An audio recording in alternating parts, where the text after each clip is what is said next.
बड़े सौभाग्य से आज इंदिरा एकादशी के अवसर पर हम लोगों को दिव्य संकीर्तन प्राप्त होने जा रहा है। हम लोग जो यह आज सत्संग का लाभ प्राप्त कर रहे हैं, यह सब भगवान शिव की और श्रीमती राधा रानी और श्याम सुंदर की अहेतुकी कृपा ही है।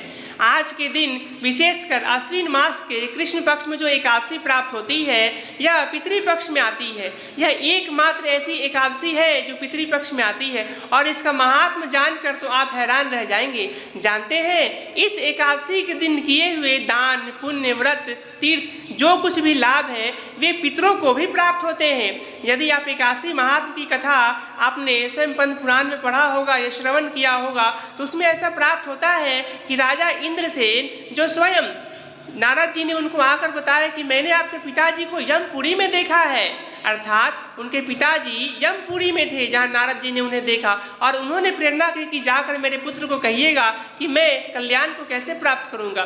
तब नारद मुनि ने उन्हें बताया कि आश्विन मास के कृष्ण पक्ष में जो इंदिरा एकादशी आने वाली है तुम उसका व्रत करो।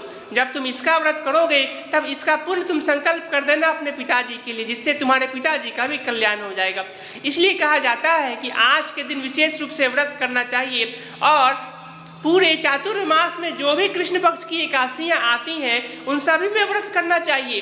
खासकर जो गृहस्थ होते हैं उन्हें वर्ष की सभी कृष्ण पक्ष की एकादशी करने का निषेध होता है। स्वयं भगवान कहते हैं किंतु ये 4 महीने की जो कृष्ण पक्ष की एकादशी आती है उसमें सभी गृहस्थों को भी व्रत और उपवास अवश्य करना चाहिए। आने वाले 14 अक्टूबर को हम लोग जब दिव्य एकादशी में प्रवेश करेंगे तब आप देखिएगा वहाँ अभी 2 घंटे का दिव्य भागवत कथा का आयोजन होगा शाम में 3 बजे से। आज की जो विशेष एकादशी है इसमें मैं आप लोगों को विशेष रूप से यह भी बताऊंगा जो भगवान शिव ने विशेष रूप से कार्तिकेय जी को, नारद जी को कहा था कि देखो एकादशी के समय मनुष्य घर से निकलते समय जितने कदम चलता है और हरि के मंदिर में जाता है उतने कदमों पर उसे अश्वमेध यज्ञ के फल की प्राप्ति होती है और साथ ही जितने धूल कण उस मनुष्य के पैर में लगते हैं उतना उसका कल्याण होता है। इसलिए यदि आपके घर के आसपास एकादशी के दिन सत्संग का, कीर्तन का आयोजन हो तो वहाँ अवश्य जाना चाहिए।